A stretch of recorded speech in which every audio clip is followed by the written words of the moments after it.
Bueno, decíamos al inicio del programa, entre varios temas hacíamos mención a lo que fue la votación en la Cámara de Diputados y entre tantos temas que se trataron y vetos que el presidente ya está proponiendo, tenemos que referir a lo que es el veto en la ley y emergencia en discapacidad. Para hablar en profundidad y comprender el impacto de lo que significaría esta medida, estamos en comunicación con Pablo Bolego. Él es presidente de ATRAES, la Asociación de Transportistas de Personas con Discapacidad de Santa Fe, y es a quien tenemos en línea y le agradecemos su tiempo. Pablo, muy buenos días. Julio Leiva, Lautaro Ruiz te saludan. ¿Cómo estás? Buen día para los dos. Bueno, Pablo, decíamos cómo están viendo, cómo estás viendo estas últimas horas, que si bien el gobierno tuvo un revés en el Congreso, bueno, siempre está la amenaza latente del actual presidente del veto. Y esto recuerdo ya rápidamente que para abril del año pasado un poco la situación era la misma, que ya se había vetado un aumento en el área de discapacidad. ¿Cómo lo están viendo hoy? Y nosotros lamentamos que tengamos que vivir este tipo de situaciones con quien debería ser la persona, la principal persona en este país que cuide a los más vulnerables, ¿no? Que piense en políticas públicas que favorezcan a un sector tan vulnerable como el de las personas con discapacidad. Bien decís, venimos desde prácticamente que asumió el gobierno de Javier Milei con diversos golpes, ¿no?, hacia el sector, principalmente en el de financiamiento, cuando decimos que esta ley venía de alguna manera a recomponer parte de lo que este propio gobierno nos fue sacando, ¿no?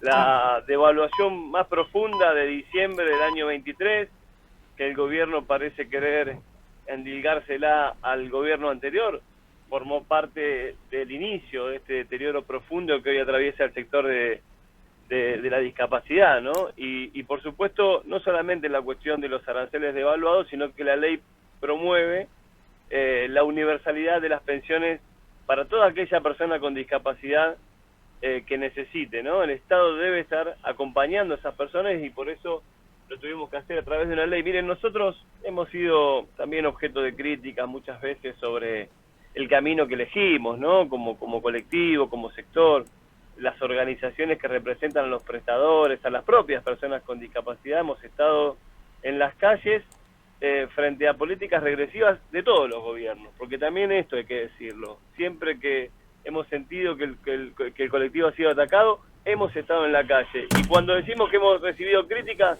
me refiero a que nos han dicho que no era el camino. Bueno, encaramos el camino legislativo, todo un año trabajando con diferentes legisladores que se han apropiado de los insumos que nosotros pudimos proveerles, y justamente para conseguir esta ley, que después de tanto esfuerzo y tanto trabajo y obtener los votos, el gobierno nacional decide vetarla. La verdad que es una situación durísima para todos nosotros. Estábamos en el peor momento de la historia del servicio de atención para personas con discapacidad, así que lo estamos viviendo con mucho dolor, ¿no? Pablo, buenos días. Julio Leiva te saluda. Hola, Julián. Pablo, mucha gente reflexiona sobre la inflación que hay y te dicen, che, pero la inflación es 1.6. Y a veces es muy difícil explicarle que lo que están midiendo no es lo que está sucediendo en la vida cotidiana. Para ustedes, que están pidiendo recomposición de los aranceles, ¿cuánto se encareció entre el año 24 y el año 25 el servicio? ¿Por qué?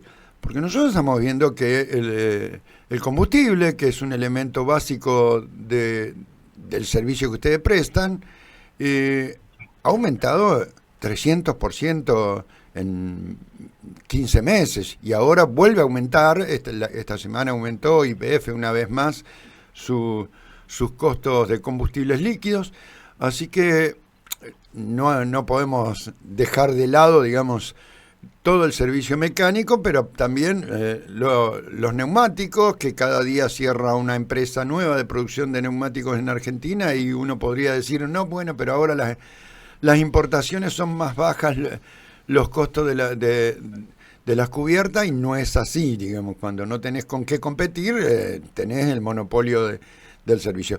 ¿Cuánto les cuesta a ustedes, digamos,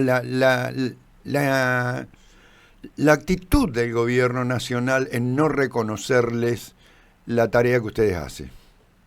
Miren, nosotros manejándonos con los números del gobierno, en promedio, todo el sector, porque a mí me gusta hablar también de promediando en todo el sector, porque no es solamente el servicio de transporte. Pensemos que están las instituciones que hoy atienden a personas con discapacidad, los diversos apoyos. La verdad que es de un 73%. Claro. ¿No? Imagínense que manejándonos con los porcentajes del gobierno nacional, que el gobierno nacional tiene, los números que tiene, nosotros podemos decir que nuestra prestación desde sus comienzos históricamente, y esto fue con todos los gobiernos, el kilómetro que se pagaba era un 80% del litro de combustible. Entonces decimos que hoy está 541 pesos, por ejemplo, el kilómetro que nos pagan, pero el combustible está arriba de los 1.500. Claro, esto por claramente eso mismo quiere decir que hemos perdido totalmente la rentabilidad.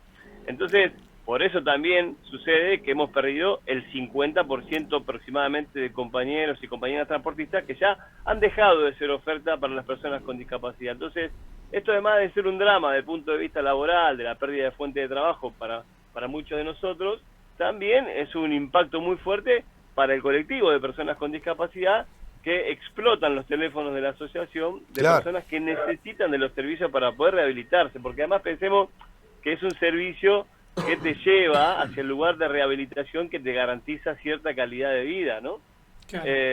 Entonces es un drama general.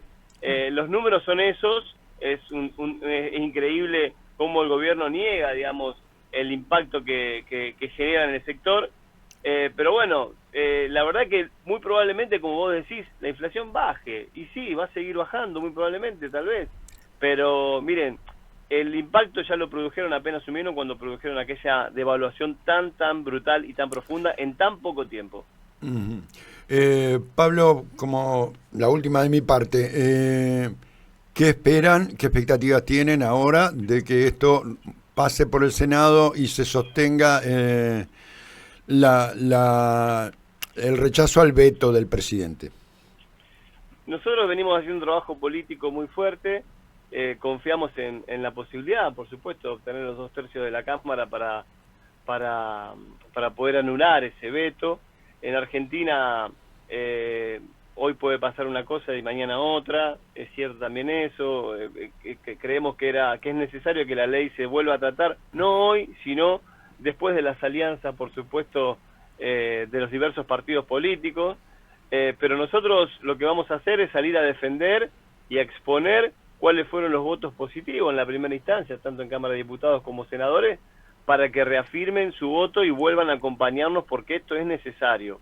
Acá yo creo que hoy se ha instalado la cuestión de la ley de emergencia en discapacidad, pero se ha instalado la problemática que atraviesa todo un colectivo, que no es solamente, vuelvo a repetir, de este gobierno, pero que se ha profundizado enormemente.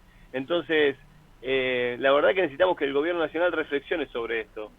Confiamos en que podemos revertir el veto, confiamos en que la ley puede salir, pero también nos queda una cuota de esperanza de que este gobierno no pierda absolutamente la sensibilidad y entienda que este colectivo necesita el apoyo del Estado para poder tener calidad de vida. Personas con discapacidad podemos ser cualquiera de nosotros en cualquier circunstancia de la vida a partir de mañana mismo, con lo cual me parece que tenemos que entender la importancia que tiene la presencia del Estado. El Estado se puede retirar, y esta es la política que lleva adelante el gobierno, lo entendemos de muchos espacios, pero no precisamente de este. El gobierno tiene que entender que no es por acá, el ajuste no es por acá. Y además, para cerrar, hay que insistir con esto. La ley de emergencia en discapacidad no compromete el equilibrio fiscal. Terminemos con ese relato y con ese discurso. La ley de emergencia en discapacidad no compromete el equilibrio fiscal. Que si así fuera, el equilibrio fiscal tampoco puede estar consiguiéndose en base a la pérdida de vidas humanas, decimos, porque esto Claro. definitivamente redunda en eso. Así es. Pablo, te agradecemos enormemente tu tiempo, la diferencia que has tenido para con nosotros y bueno, por lo menos desde este humilde espacio semanal, atentos a cualquier novedad y situación que merezca ser visibilizada. Te mandamos un fuerte abrazo. El agradecimiento especial a ustedes por siempre comprometerse y estar con nosotros. Gracias. Abrazo grande.